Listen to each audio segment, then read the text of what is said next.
One of the first things we need to tackle in AB 3100 Technical Communication for the Global Industry is getting you guys signed up for your Community Engaged Learning Service project. This is just going to be a quick overview of Community Engaged Learning and what your options are. We're going to talk about the Utah State University CEL video. We're going to talk about writing in goals and then those options we can tackle. When you guys get a chance to, I'd really strongly suggest taking a look at this video. We are going to listen to what they have to say about community engaged learning. I want you to try to understand why we do what we do. As a land-grant institution, community is central to Utah State University's mission to serve the public through learning, discovery, and engagement. Utah State University upholds its mission by responding to community-identified needs throughout the state, and USU offers an unprecedented opportunity for meaningful community engagement. We were recognized for these efforts in 2020 with the prestigious Carnegie Foundation's Community Engagement Classification. Through Community Engaged Learning, or CEL, faculty can help prepare citizen scholars who will participate in and lead local, regional, and even global communities. I would encourage all our faculty to consider applying for a CEL course designation and furthering efforts to structure coursework and learning opportunities around community engagement. For me, the number one benefit is that I get to work with students on an individual basis and really get to know them and see what they're like outside of the classroom. Community engaged perspectives in the classroom help them see their community from an asset-driven place and also understand in a deeper way the complexities of the challenges that our communities are facing. CEL designated courses take, I believe, a little bit more time certainly to establish. We can't just get a project with a community, run in there and be the saviors and leave. There's not much benefit to that.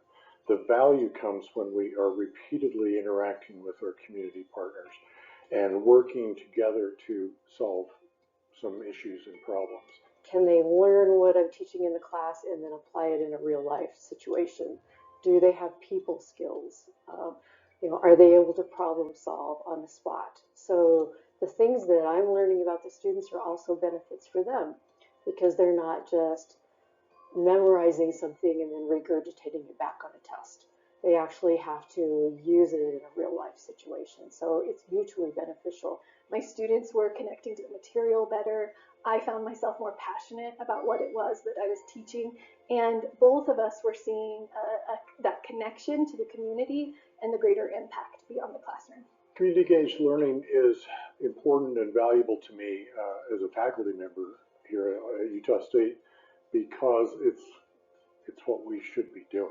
The proverbial third leg of the stool for Utah State is to extend ourselves out into the community and into the state. And so for us to be able to also then take our students with us, it's incredibly valuable to me as a faculty member.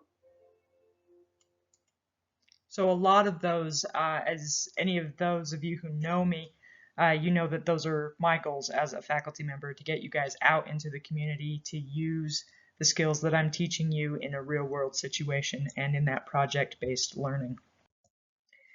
So our community engaged learning involves both writing and personal goals. In writing, you guys actually have some service learning that you're going to complete, obviously, and then you're going to write about it, you're going to reflect on it, and then you are going to revise your writing. And in the introduction lecture, I talked about the mindset of revision, making sure you can kind of dig into that and add things to your revision. We will be using the 12 Universal Skills textbook. The skills that we will be tackling with this are setting goals, professional behaviors, teamwork, working with your manager, and getting and applying influence. Those are the ones that relate most directly to community engaged learning. And the textbook is outlined in skills rather than chapters, and so it gives you a direct use for that specific part of the textbook. And I am going to expect you guys to be able to cite the textbook and talk about what you're learning from your reading and how applying that to your community engaged project helps you learn the content even more. When you jump into the CEL Service Project Plan, it's got a lot of directions on there and a few questions that you need to answer. This specific example is based off of the summer 2025 course, but they will look the same, that just may have different options for you guys to choose from. So your job under CEL Service Project Plan, after reviewing each of the 3 options for your CEL service project under the readings below, carefully consider your schedule and desired learning outcomes for this course. In other words, you've got to take ownership yourself of what you're going to learn. Read Skill 2 and Skill 5 from 12 Universal Skills and think about what skills you'd like to develop. So it takes each of those skills and breaks it down into elements. You're going to basically be picking some elements. Putting it all together, decide which project you'll do, and then answer the prompts below.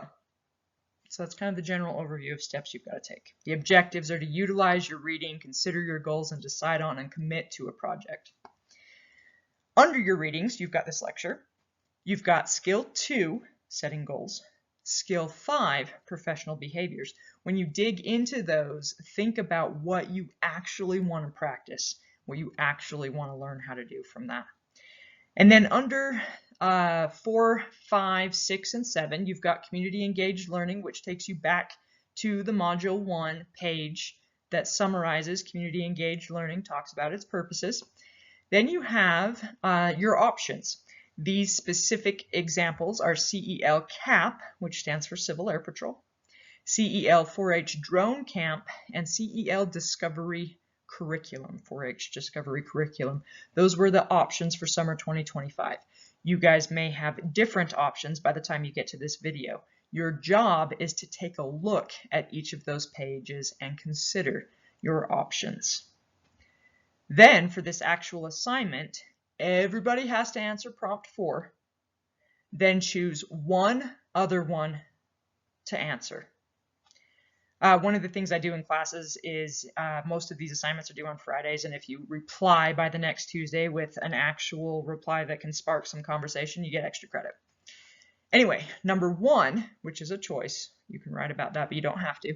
Summarize what you would consider to be the top 3 lessons you learned or that you wish other people would learn, what you think are interesting or what caught your attention from Skill 2. Number 2, which is one of the options to write about, same question, but for Skill 5.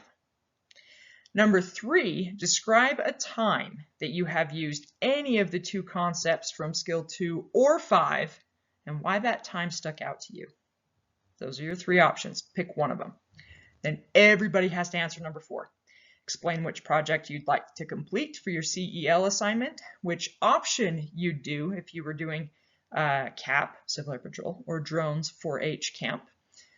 Each of those have options within options, basically, and you have to tell me which ones you're going to do. So again, your assignment might look slightly different depending on which semester you take this and which community project we're working on, but those are essentially your directions for the CEL project plan. That's your first CEL assignment. It's very early on in the semester because you have to plan ahead in order to complete your project. The next one is a draft, your service reflection. Okay, it's the first draft. You have to have an overview of the project, an analysis of knowledge, civic contexts and structures, and the diversity of communities and cultures. Those are the sections you need to have in your reflection. Each section outlines exactly what you need to talk about. So you can do a paragraph about that, you can do a full page about it. I would obviously very strongly suggest digging into it and giving some specific examples, but the focus is really, can you apply what you're learning from the text, from your project, and from this reflection to these specific areas of concentration? The CEL draft assignments go into a lot of detail and try to really help you write your examples. They also have 3 or 4 specific CEL examples attached to them. Unlike most assignments in this class, format actually isn't a huge thing. It's more about the content itself, more about showing that you've learned from your experience and can you tie everything back to these areas of concentration. That's draft number 1. After draft number 1, everybody will peer review 2 of them. There's going to be a couple other lectures about how to do a peer review, but essentially to get to those, you click on your original assignment and you'll have 2 assigned reviews on the right-hand side. Your due date's going to be different, obviously, from the one on this screen. Click on each of those to peer review, and in the comments box that's going to show up, write the following. Number 1, summarize their reflection. It can just be 2 or 3 sentences. It doesn't need to be super long. 2, explain your favorite part and why it's your favorite. Cheesy, but it's supposed to help you reflect. Number 3, explain one thing that was confusing or that they could improve upon. You can't put, oh, nothing, it was great. Okay, you have to find something. The whole point is helping each other improve. And then there's going to be a rubric attached. Fill out the rubric for their paper. Okay, so you will have 2 of those to complete. The next assignment takes that draft, and obviously you're going to incorporate the peer reviews, plus you're going to add a new element called civic communications. And again, the assignment itself is going to detail what needs to go in that specific section. This second draft is also the one that I will critique heavily for you. You're going to get completion points for doing it, basically, but I will grade your rubric harshly so that you know what to change for your final draft. So the first one is going to be peer reviews. Second reflection is going to be from me. After you receive those critiques from me, your final draft, obviously use the critiques I give you, but then there's one more element that you need to put in, and that is civic identity and commitment. And again, there will be more instructions and more details about how to complete that. For each of these assignments, draft 1, draft 2, and final, the examples that are in the assignment itself, it's down toward the bottom and it says example 1 and example 2. Those examples show how each of the students added these sections to their drafts. Your community engaged learning options are going to vary per semester. A lot of our groups that we work with include Civil Air Patrol, 4-H, school districts in the surrounding area, UDOT, DNR, a few of the Native American associations.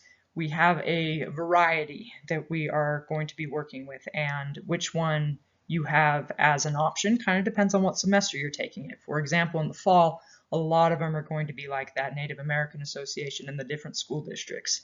In the summer, you're going to be working largely with 4-H, Civil Air Patrol, and potentially UDOT. You guys know, if you watch the introduction video, that other CEL classes I have deal mainly with drones. But these options for this class are really focused on, again, can you take these skills that you're learning and actually put them to use? They also give you a ton of experiences to kind of fall back on during interviews, which you guys will have several interview assignments in this class. They give you experiences to talk about in cover letters, which are extremely important. They give you experiences to put on your resume.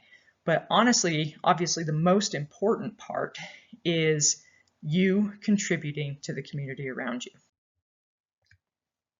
Under the service project plan, those 5 through 7 in this specific example, they will take you to other pages in Canvas that detail what it is you'll be doing, what options you can sign up for, and kind of try to help tell you what skills will go best with what options.